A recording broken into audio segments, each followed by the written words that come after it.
October 8th, Day 8. The Springs, just before Grapevine, to Lone Tree, 9.3 miles. Woke up at 6 a.m., but don't want to get out of my sleeping bag. It's so cozy. I always make myself get up by deflating my pillow and mattress. The ground is usually hard and cool. It will be even harder this morning since I have slept on a rock shelf. As I break camp, an off-duty ranger, one that gives talks on the rim, stops for water. He is young and planning on going all the way to South Kaibab and then out of the canyon today. That will be 18 plus miles. He is definitely more ambitious and energetic than me. Shortly after starting out today, my mistake of yesterday becomes obvious. I spy a murky pool in a large creek bed-like area. I'd been about a half a mile shy of my true destination yesterday. There are also several places to pitch a tent more easily. I want to see how far up the better pools of water are, so I follow the dry creek bed up a ways, but don't see them. Maybe yesterday's oops wasn't that much of a tragedy after all. Stopping at the springs and not here did add half a mile to today, but that spring water was cool and refreshing. A little ways farther, and another off-duty ranger approaches me. I keep up with her for a while, and we talk. She formerly worked for backcountry permits, but will be starting a new position at the bottom of the Grand Canyon by Phantom Ranch.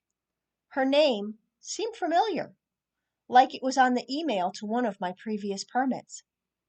She is hiking past Lone Tree today and then out South Kaibab tomorrow. Today is the first time that I've seen any rangers on this hike, and these two were both off duty. Today's section of the Tonto is mostly moderate, no Ds. I do have the extra water weight, but I can do this. Okay, I have to do this. I catch up with the ranger another time or two before she pulls away. Mostly, I'm enjoying the views. Now that I have figured out the issue with the camera, I am taking more pictures. Yes, its flight through the air and landing in the sand had switched it from auto to manual focus. Oops. I make Lone Tree just after 4 p.m. I pick a spot and set up camp. Tonight, I eat one of the extra pita breads, beef jerky, and trail mix. I don't want to use extra water to cook and then clean up. There is water here at Lone Tree. It's about a 15-minute walk down the wash and then back up. I have no desire to put effort into getting more water, especially since I had carried 7+ liters today, 15 pounds. When I arrived, there was a couple getting water, along with the off-duty ranger. They all would be going farther tonight. I will be alone again, but this is the last night. Tomorrow I will be at Bright Angel Camp. There are always people there. Reflecting some, this canyon is so stunningly beautiful and yet brutal at the same time. As beat up as I am feeling, I want to do this route again. Maybe I will break it up into shorter hikes. Or maybe I will coerce some poor soul or souls to go with me. To me, it is a different world below the rim. Last night I heard wildlife outside my tent. No, I didn't look to see what was out there. Guess when you are by an awesome water source, it is to be expected. I do know there were rodents as they pooped on my flip-flops. At least they didn't chew anything this time. I am looking forward to tomorrow. There will be more people around. I've discovered that I am definitely not a hermit. Plus, Bright Angel has flush toilets and sinks. After 8 days on the trail, this is going to be wonderful. Also a mirror. Okay, that may be scary as I have not looked in a mirror since October 1st when I last blow-dried my hair. I shouldn't have mentioned hair. It is feeling pretty gross, nasty, you name it. Don't think that I smell too great either. The more civilized folk may be horrified when I arrive there. Lastly, arriving at Bright Angel means that my time below the rim is coming to an end. October 8th, Day 9. Lone Tree to Bright Angel Camp, 8 miles. I woke up crazy early this morning, before 5:30 a.m., but read the watch wrong, thinking it later than it actually was. Not that I mind getting up early, but I prefer some daylight to break camp by. I pack up and eat a no-cook breakfast to conserve water. I am on the trail by 7 a.m. It is a bit cooler today. The crazy wind last night must have brought some cooler weather with it. Anyway, the cool feels good once I get moving. Early on, I see the off-duty ranger as she is breaking camp. Of course she passes me. She is a little older than me, but she's in incredible shape. I am in picture-taking mode today. The views are just drawing me in. I think of it like the canyon yawning wide, and then there is more to see. The camera is working. The autofocus had been switched to manual. I did notice this about day 6, something simple that I should have caught right away. As for the picture taking, the sun is behind me, so I can easily get my shadow in the pictures. For some reason, trying to get my shadow with the canyon walls in the distance is a blast. I dub them trail selfies. Maybe I've been on the trail too long, but it sure makes the miles easier. I make the first branch of cremation by 9 a.m. This is the easy one. The other two are the final 2 double D sections of trail for this hike.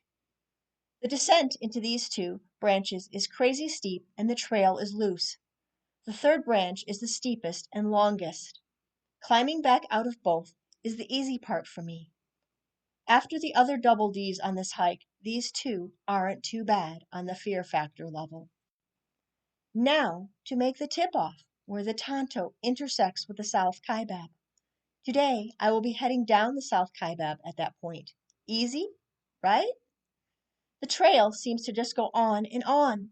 At times it feels like Grand Canyon miles are longer than other miles. I know when I am close to the tip-off because there is a fat, non-human fearing squirrel. At 11:15 I am there. This is a good spot for a short break and lunch. I just have to fend off the begging squirrels while I do this. Only 2.1 more miles to go today.